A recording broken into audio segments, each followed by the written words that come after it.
그러므로 그들이 주를 잡으려고 하였으나 주께 손을 대는 자가 아무도 없었으니 이는 아직 그의 때가 이르지 않았기 때문이라. 요한복음 7장 30절입니다. 인용한 성경은 한글 킹 제임스 성경입니다. 예수 그리스도께서 이 땅에 오신 목적을 이루기까지는 그 누구도 예수님께 손을 댈 수가 없었습니다. 유대인들은 예수님을 붙잡아서 죽이려는 마음을 가지고 있었습니다. 기회가 되면 얼마든지 여러 차례 그럴 수 있었습니다. 그러나 할 수가 없었습니다. 예수님을 향해 돌을 던지려고도 했지만 자기들 가운데로 가로질러 지나가시는 예수님을 보고도 돌을 던질 수가 없었습니다. 주를 잡으려고 하였으나 주께 손을 대는 자가 아무도 없었던 것은 이 사람들이 용기가 없어서가 아닙니다. 또는 동정심이 있어서 그런 것도 아닙니다. 그리스도께서는 자신의 사명을 다하기까지 온전히 하나님 아버지의 보호하신 가운데 계셨습니다. 그 자신이 하나님이셨기에 사명을 다 마칠 때까지는 사역에 장애가 되는 일들을 얼마든지 막을 수 있는 능력이 계셨습니다. 이러한 상황을 성경에서는 아직 그의 때가 이르지 않았기 때문이라고 말씀하고 있습니다. 이 사실은 중요한 의미를 가지고 있습니다. 하나님께서 부르시고 하나님께서 세우신 하나님의 사역자들에게도 적용될 수 있기 때문입니다. 하나님께서 특별한 계획에 따라 사역자를 세우시고 그 사역자에게 사명을 맡기셨다면은 그 사역자가 그 사명을 수행하는 데 방해가 될 일들을 하나님께서는 책임지고 막아주십니다. 하나님께서 여러분을 지키고자 하신다면은 그 누구도 여러분을 건드릴 수 없습니다. 만약 하나님께서 여러분을 하늘나라 본향으로 데려가시고자 하신다면은 그 어떤 다른 사람도 여러분을 먼저 다른 곳으로 데려갈 수가 없습니다. 하나님께서 여러분을 죽이고자 하신다면은 그 누구도 하나님보다 먼저 여러분을 죽일 수 없습니다. 하나님의 허락이 없이는 이 세상 그 어떤 사람도 여러분의 머리카락 하나도 마음대로 할 수가 없다는 것을 아시기 바랍니다. 이 세상 그 누구도 하나님을 제한하거나 그분의 뜻을 굽히게 할 수가 없습니다. 그분의 발걸음을 막을 수 없습니다.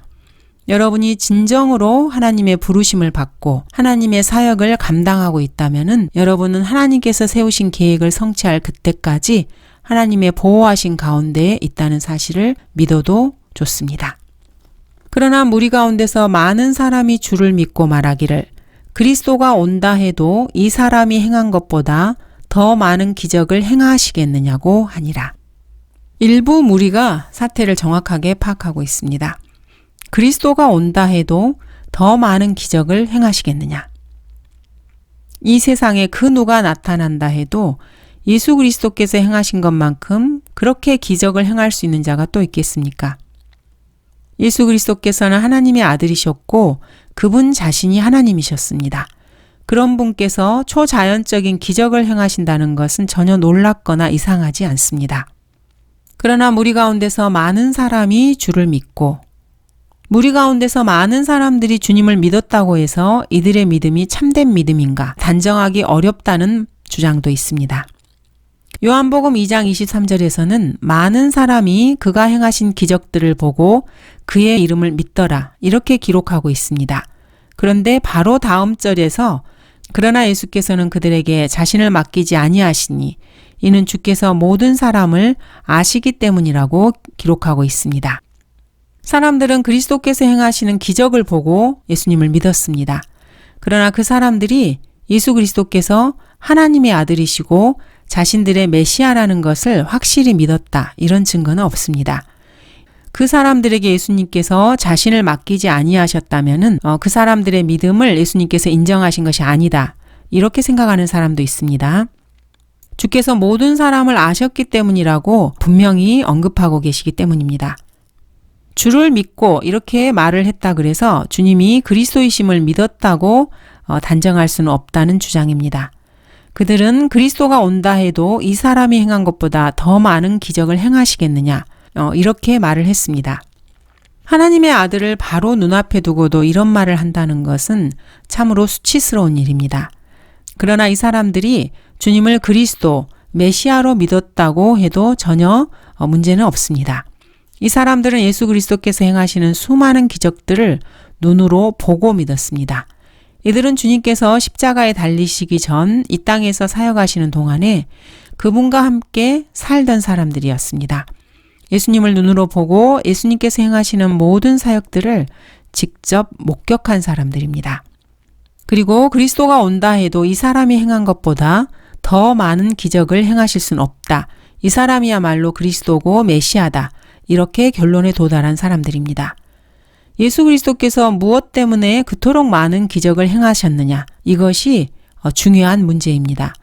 주님께서 기적을 행하신 목적은 그 기적을 보고 그 기적을 행하시는 주님이 하나님의 아들이시고 그리스도라는 것을 사람들이 믿도록 하기 위해서였습니다.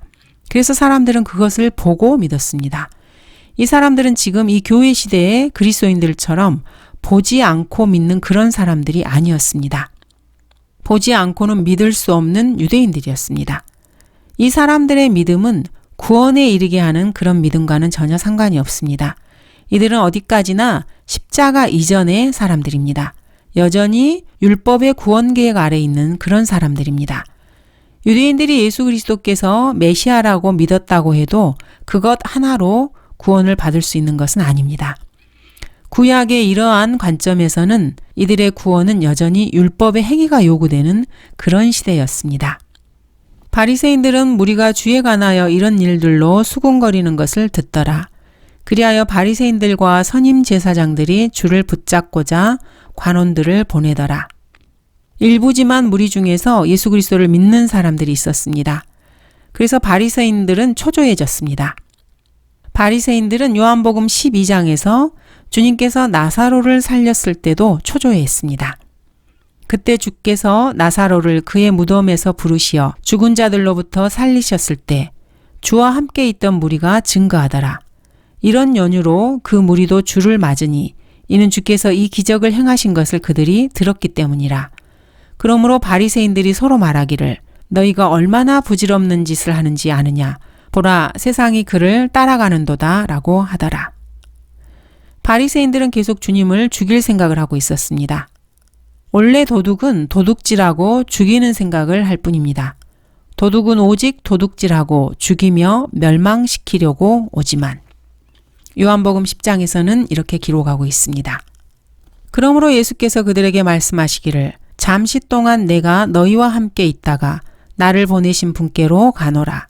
너희는 나를 찾아도 만나지 못할 것이요 또 내가 있는 곳에 올 수도 없느니라고 하시니 예수 그리스도께서는 지금 셋째 하늘에 대해 말씀하십니다. 예수님께서는 시간을 초월해서 우주 밖의 한 장소를 말씀하십니다. 불쌍한 진화론자들과 멍청한 과학자들은 앞으로 1500억 년 동안 아무리 머리를 싸매고 고심을 해도 이 근처에도 접근하지 못할 것입니다. 바로 그곳 주님께서는 바로 그 장소를 지금 말씀하고 계십니다. 셋째 하늘 그곳에 하나님 아버지께서 계십니다.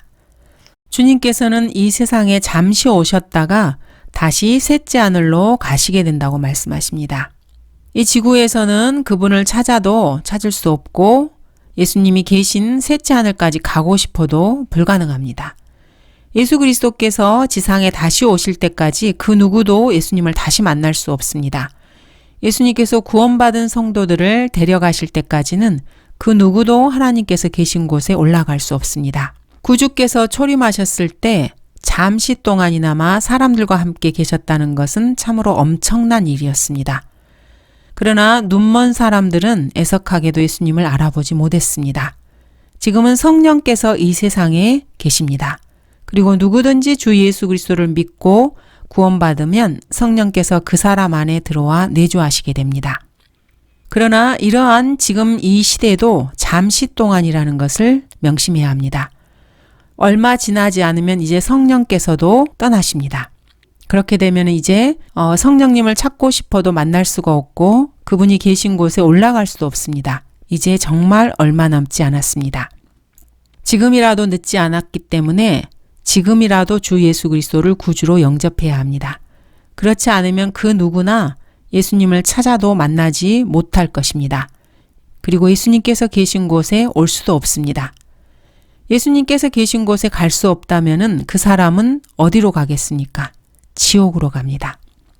내가 불렀으나 너희가 거역하였고 내가 손을 내밀었으나 아무도 개의치 아니하였으며 오히려 나의 모든 조언을 무시하였고 나의 책망을 받아들이지 아니하였으므로 나도 너희가 재앙을 당할 때 비웃을 것이요 너희에게 두려움이 임할 때 조롱하리니 이는 너희의 두려움이 멸망같이 이르고 너희의 재앙이 회오리 바람처럼 닥칠 때요 고난과 고통이 너희에게 임할 때라. 그때 그들이 나를 부를 것이나 내가 대답하지 아니하겠고 그들이 일찍 나를 찾을 것이나 나를 만나지 못하리니 이는 그들이 지식을 싫어하며 주를 두려워하기를 원치 아니하였음이라. 유대인들이 자기들끼리 말하기를 그가 어디로 가기에 우리가 그를 만나지 못한단 말인가. 이방인들 중에 흩어져 사는 사람들에게로 가서 이방인들을 가르칠 것인가. 유대인들은 영적 소경이었습니다. 그래서 주 예수 그리스도께서 셋째 하늘을 말씀하시는 것을 이해할 수 없었습니다. 이방인 중에 흩어져 있는 사람들에게로 가서 이방인들을 가르칠 것인가. 이렇게 짐작을 합니다. 그런데 이 짐작은 올바른 짐작이었습니다. 그리스도께서는 이방인들에게도 가셔서 이방인들을 가르치셨습니다. 그러나 예수님께서는 그 일을 사도 바울을 통해서 행하십니다. 그리스도께서는 바울을 만나셨고 바울은 거듭나게 됩니다. 예수님은 바울을 불러서 이방인들에게로 가서 복음을 전파하게 하십니다. 너희가 나를 찾아도 만나지 못할 것이요 또 내가 있는 곳에 올 수도 없느니라고 한 그의 이 말이 무슨 뜻인가라고 하더라. 유대인들은 예수 그리스도께서 말씀하신 곳 이것이 무슨 뜻인지 알 수가 없었습니다. 그리고 예수님께서 이 말씀을 하는 까닭을 알지 못했습니다. 지금 예수님께서는 자신이 영광 가운데로 다시 되돌아갈 것이라고 예언하고 계십니다. 유대 종교 지도자들은 이 영광스러운 것에 절대 오지 못한다고 말씀하고 계십니다. 죄 가운데 있는 사람은 이 영광의 자리에 결코 갈 수 없습니다. 이 말씀의 군중이 혼란스러워집니다. 그 명절의 가장 큰 날인 마지막 날에 예수께서 서서 외쳐 말씀하시기를 누구든지 목마르거든 내게로 와서 마시라. 예수 그리스도께서는 참으로 위대한 거리 설교자였습니다. 여기서도 외쳐 말씀하십니다. 그 명절의 가장 큰 날인 마지막 날은 장막절의 절정을 이루고 있는 8째 날, 거룩한 모임이 있는 엄숙한 집회가 열리는 날입니다. 성전뜰에는 아마 많은 사람들이 모여 있었을 것입니다. 많은 사람들이 모여 있는 그곳에서 주님께서는 거리 설교를 하셨습니다. 지금 주님께서는 자신을 죽이려고 사리를 품고 있는 무리들 앞에서 외쳐 말씀하고 계십니다. 이 장면을 한번 생각해 보시기 바랍니다. 주님께서는 누구든지 목마르거든 내게로 와서 마시라 이렇게 말씀하십니다. 이 말씀을 읽을 때 혹시 전율을 느끼십니까? 참으로 엄청난 힘이 느껴지지 않습니까? 예수님을 잡으러 왔던 경비병들도 이 말씀을 듣고 어떻게 했습니까? 그때 경비병들이 대제사장들과 바리새인들에게 오니 그들이 경비병들에게 말하기를 어찌하여 그를 데려오지 아니하였느냐고 하니라. 그때 경비병들이 대답하기를 이 사람처럼 말한 사람은 아직껏 아무도 없었나이다 라고 하니 경비병들은 예수 그리스도의 말씀을 들었습니다. 그리고 예수님께 손도 대지 못하고 빈손으로 다시 그들에게 되돌아갑니다. 자기들을 보낸 종교 지도자들에게 오히려 예수님을 증거합니다. 이 사람처럼 말한 사람은 아직껏 아무도 없었나이다. 이 말은 예수 그리스도의 위대하심을 한마디로 잘 표현해주는 말입니다. 인류 역사상 그 누구도 이렇게 말한 사람은 한 사람도 없었습니다. 여러분은 이러한 이 말씀을 읽으면서 무엇을 느끼십니까? 이 세상 그 어떤 책도 성경과 비슷하기는커녕 조금이라도 유사한 것은 전혀 없습니다. 참으로 하나님이 아니고서는 도저히 입 밖에 낼 수 없는 그런 말씀들이 성경에는 가득 차 있습니다. 예수 그리스도께서는 지금까지 그 누구도 하지 못했던 말씀을 하셨습니다. 앞으로도 아무도 이런 말은 하지 못할 것입니다. 그 누구도 행하지 못하는 그런 일들을 주님께서는 행하셨습니다. 누구든지 목마르거든 내게로 와서 마시라. 자, 예수님께서 이렇게 말씀하시는 것을 듣고 여러분들은 돈, 쾌락, 명성, 안위, 정욕 이런 육신적인 목마름을 해결하기 위해서 주님께 나아갈 수 있겠습니까?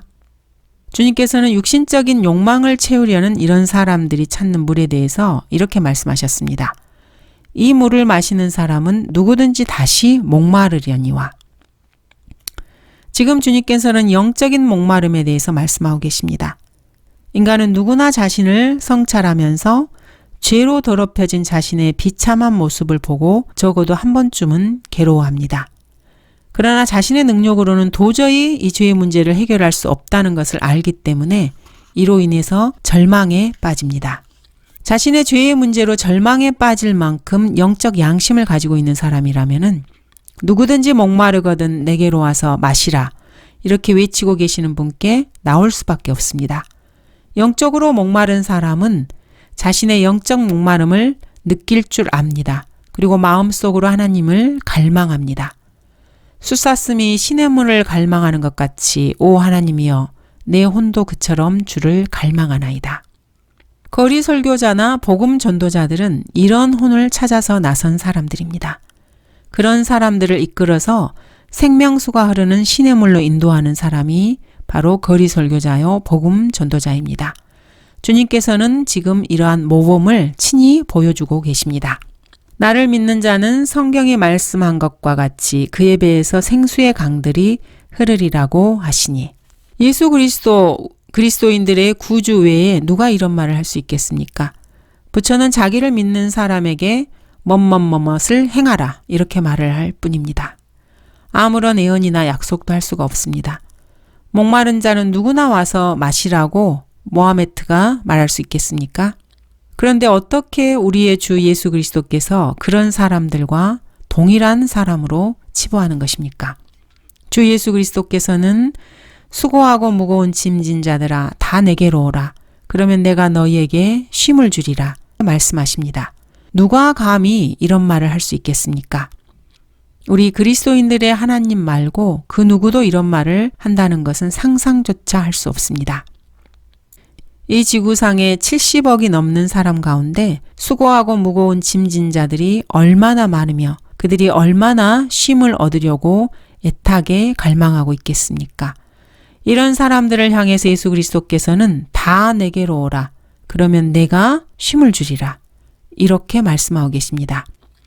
생각하면 할수록 참으로 놀랍고 대단한 분이십니다. 예수님께서는 나는 길이요 진리요 생명이라. 나로 말미암지 않고는 아버지께로 올 사람이 아무도 없느니라고 말씀하십니다. 여러분은 이러한 말씀을 듣거나 읽을 때 한 번쯤 생각해 보신 적이 있으십니까? 이 말씀 앞에 그냥 무심코 지나가지는 않습니까? 이런 말을 할 수 있을 뿐만 아니라 수많은 사람들에게 이것을 믿게 할 수 있는 사람, 이런 사람이 세상에 또 어디에 있겠습니까? 수억의 사람들이 이 말씀을 믿었고 또 그 사실을 확신했습니다. 그에 비해서 생수의 강들이 흐르리라. 생수는 무엇입니까? 에레미야서 2장과 17장에 보면은 생명수의 근원인 나, 생수의 근원인 주라고 말씀하십니다. 하나님께서는 모든 생명의 근원이십니다. 여기 요한복음 7장에서 하나님께서 근원이 되시는 그 생명수의 강들이 흐른다고 말씀하십니다. 하나님께서 지으신 최초의 인간 아담의 몸 안에는 아담이 죄를 짓기 전에는 피가 아닌 사실 생수가 흐르고 있었습니다. 그의 배에서 생수의 강들이 흐르리라. 이 말씀은 인체의 순환계가 피가 아니고 영원한 생명을 갖는 물이 흐른다는 그런 말씀입니다. 예수 그리스도께서는 나를 믿는 자는 영원한 생명을 갖게 된다고 말씀하고 계십니다. 주 예수 그리스도를 믿고 구원받은 그리스도인들은 이미 영적으로 영원한 생명을 얻었습니다. 그러나 아직 몸의 구속을 입지 못했습니다. 그래서 이 몸은 죽을 수밖에 없습니다. 몸은 죽어서 흙으로 돌아갑니다. 그러나 주 예수 그리스도께서 다시 오셔서 그리스도인들이 부활할 때에는 지금의 이 몸과는 전혀 다른 새로운 몸을 입게 됩니다. 이 새로운 몸은 부활하신 예수 그리스도의 몸과 같은 영적인 몸으로 거기에는 피가 흐르는 것이 아닙니다. 우리의 천한 몸을 그분의 영광스러운 몸같이 변모시키리라. 예수님의 영광스러운 몸, 즉 부활하신 예수 그리스도의 몸에는 피가 흐르지 않습니다. 부활하신 예수님께서 자신의 몸에 대해서 살과 뼈만 언급을 하시고 피에 대해서는 말씀하지 않으십니다. 나의 손과 나의 발을 보라. 바로 나니라. 나를 만져보라. 영은 살과 뼈가 없지만 너희가 보는 바와 같이 나는 있느니라. 영광스러운 몸에 피가 흐를 수 없는 것은 혈과 육은 하나님의 나라를 상속받을 수 없기 때문입니다. 죄를 짓기 전에 아담도 이불을 처음 보고 이는 이제 내 뼈들 중에 뼈요 내 살 중에 살이라고 말합니다. 뼈와 살을 말하지만 피에 대해서는 말하지 않습니다. 주 예수 그리스도를 믿고 예수님을 구주로 영접한 그리스도인들은 피 대신에 배에서 생수의 강들이 흐르고 영원히 죽지 않는 초자연적인 영적인 몸을 얻게 됩니다. 나를 믿는 자는 성경이 말씀한 것과 같이. 자, 이것은 이사야 58장의 말씀을 일컫는 것입니다. 그때 내가 부르면 주가 응답할 것이요 내가 부르짖으면 주가 내가 여기 있노라 말하리라. 만일 내가 내 가운데서 멍에와 손가락질과 헛된 말을 치워버리고 만일 내 혼을 굶주린 자에게 주어 괴로워하는 혼을 만족해 하면 내 빛이 어두컴컴한 곳에서 솟아나서 내 어두움이 정오와 같이 되리라. 또 주는 너를 계속 인도하여 가뭄에서도 내 혼을 만족해 하며 내 뼈를 살찌게 하리니 그러면 너는 물된 동상 같을 것이며 물이 끊기지 않는 샘물 같으리라. 물이 끊기지 않는 샘물과 같은 그런 물이 흐를 것입니다. 이것은 주께서 자기를 믿는 사람들이 받게 될 성령을 말씀하신 것이라. 그리스도인들이 배에서 생수의 강들이 흐르는 영원히 죽지 않을 새 몸을 받게 되는 그것은 그리스도께서 재림하실 때 있을 일입니다. 그때가 되기 전에 지금 현재 그리스도인들의 몸 안에는 성령께서 내주하시면서 영원한 생명을 보장해 주고 계십니다. 성령께서는 예수 그리스도께서 물과 피로 오셨다는 것을 증거하십니다. 이분은 물과 피로 오신 분, 곧 예수 그리스도시라. 물로만이 아니라 물과 피로니라. 증거하시는 이는 성령이시니 성령은 진리이시기 때문이라. 이는 예수께서 아직 영광을 받지 못하셨기 때문에 그들에게 아직 성령을 주지 아니하셨습니다. 영광을 받지 못하셨다는 말은 예수님께서 죽으시고 아직까지 셋째 하늘에 다녀오시지 못하셨다는 말입니다. 예수 그리스도께서 믿는 사람들에게 성령을 주시는 두 가지 방법이 나옵니다. 한 번은 주님께서 십자가에 처형되신 후에 영광의 셋째 하늘에 가셨다가 다시 제자들에게 돌아오셨을 때였습니다. 이 말씀을 하신 후 그들에게 숨을 내쉬며 말씀하시기를 성령을 받으라. 너희가 누구의 죄든지 용서하면 그들이 죄사함을 받게 되며 누구의 죄든지 그대로 두면 그대로 있게 되리라고 하시더라. 이때 주님께서는 숨을 내쉬면서 제자들에게 성령을 주셨습니다. 또 한 번은 그리스도께서 부활하시고 마지막 시간을 지상에서 보내신 후 하늘에 올라가셔서 보좌에 앉아 계신 뒤에 오순절 날에 성령님께서 제자들에게 임하신 경우입니다. 이 두 경우를 두고 지금 말씀하고 계시는 것입니다. 예수 그리스도께서는 요한복음 14장에서 성령님에 대해서 약속을 하십니다. 또 내가 아버지께 기도하겠고 그분께서 다른 위로자를 너희에게 주시리니 그가 너희와 함께 영원히 거하시리라. 그러나 위로자이신 성령을 아버지께서 내 이름으로 보내시리니 그가 너희에게 모든 것들을 가르치시며 또 내가 너희에게 말한 모든 것들을 생각나게 하시리라. 성령께서는 예수 그리스도께서 십자가에 처형되고 부활하신 뒤에 영광의 셋째 하늘에 올라가신 그 다음에 제자들에게 보내시겠다는 약속된 분이십니다. 예수께서 아직 영광을 받지 못하셨기 때문에 그들에게 아직 성령을 주지 아니하셨습니다. 이렇게 말씀하신 이유입니다. 그러므로 무리 가운데서 많은 사람이 이 말씀을 듣고 말하기를 참으로 이 사람은 그 선지자라고 하더라. 감사합니다.